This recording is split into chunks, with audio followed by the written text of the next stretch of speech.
que vive con temor, que piensa que Dios le vigila por si hace algo mal. ¿Te imaginas una persona que crea que todo lo hace bien, que piensa que es una buena persona, que cree que es mejor que Dios y que incluso le echa la culpa a él, a Dios, de las cosas malas? Bueno, pues esto que acabas de escuchar es lo que pensaba Job. Esta historia de Job es, en mi opinión, la historia peor comprendida de toda la Biblia. ¿Y cuál es el error para que hayamos llegado a esa conclusión? El error es que hemos hecho a Job el prototipo de cristiano paciente, pero sin conversión. Hemos tratado a Job como un hombre modelo para nosotros por las palabras que Dios le dice a Satanás de él. Pero hemos malinterpretado esa historia porque hemos sacado ese texto de todo su contexto y hemos llegado a una conclusión a partir de él, sin tener en cuenta el resto. ¿Cuál es ese texto que hemos utilizado para sacar todas las conclusiones de la vida de Job? El texto está en Job 1.8 y dice: ¿no has considerado a Job, que no hay otro como él en la tierra? Varón perfecto y recto, temeroso de Dios y apartado del mal. No olvidemos que Dios está hablando a Satanás y que de alguna forma está jugando al ajedrez con él. Dios conoce el corazón de Job, pero Satanás no. Ni Satanás ni nosotros mismos podemos observar qué hay dentro de las personas. Lo que Dios le dijo a Satanás era cierto, viéndolo desde fuera. Cuando leemos la historia de Job, nos creemos que él es el centro de la historia. Pero en realidad el protagonista no es Job, es Dios mismo, y vamos a ver por qué. Los cristianos solemos pensar que Job era un creyente intachable.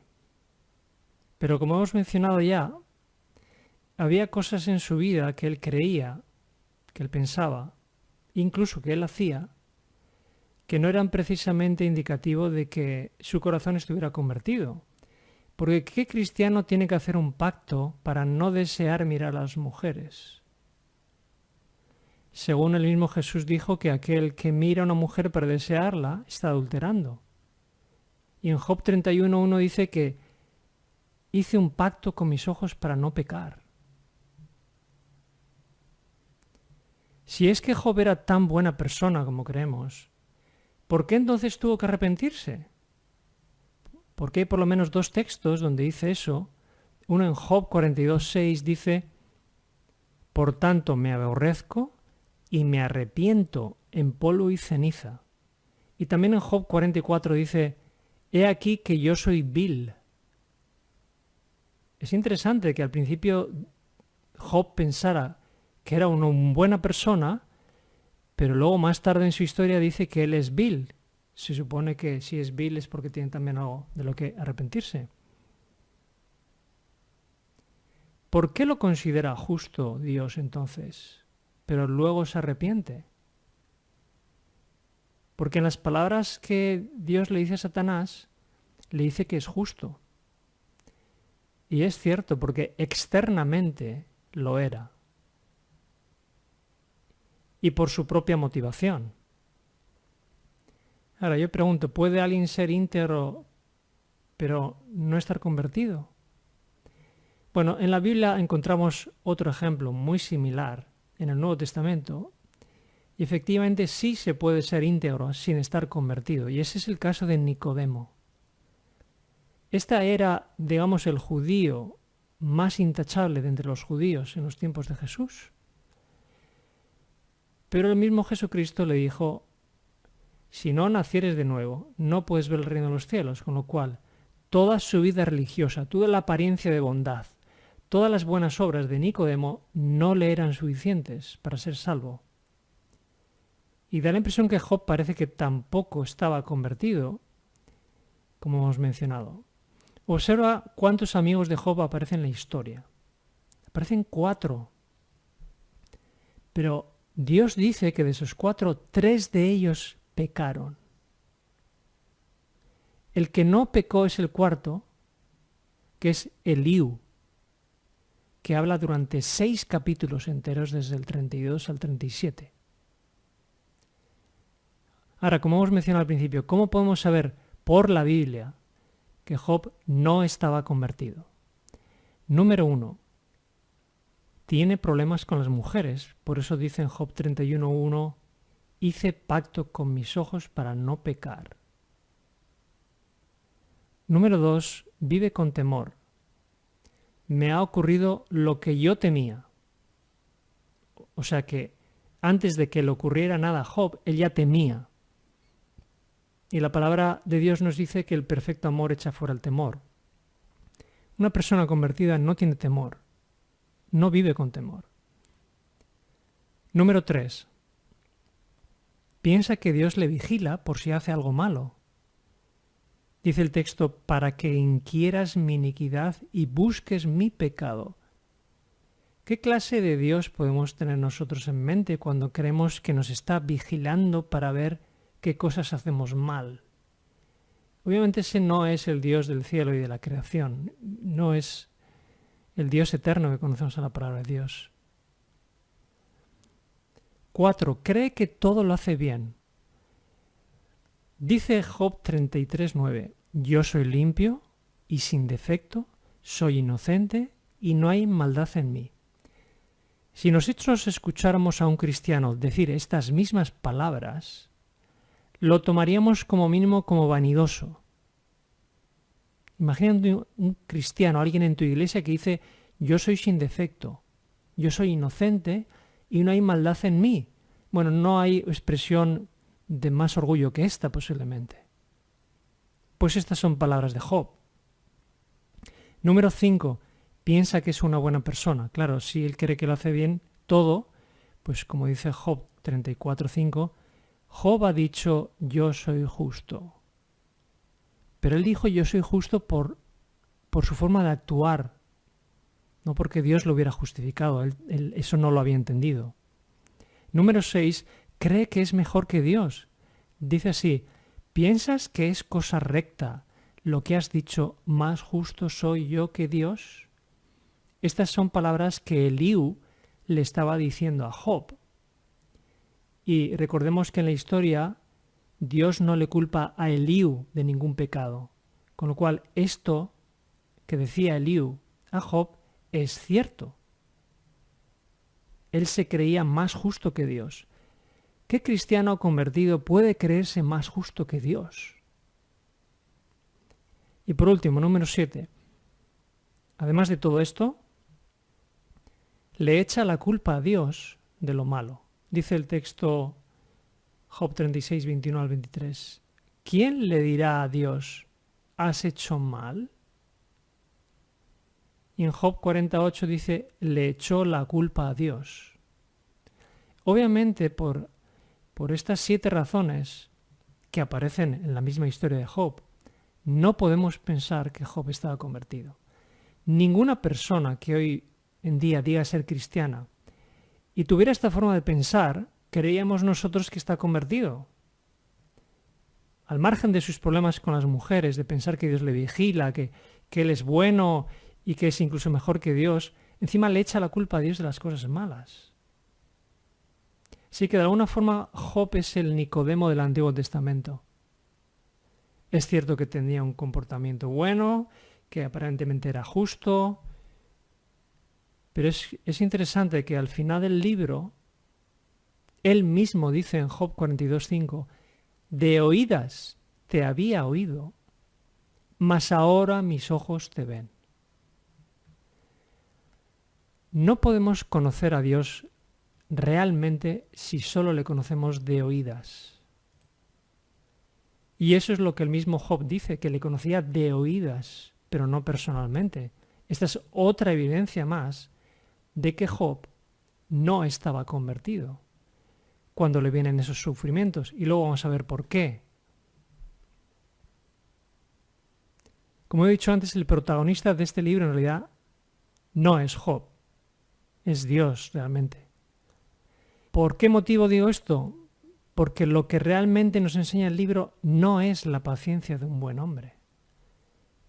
Por encima de eso, nos muestra la soberanía de Dios sobre todos y sobre todo.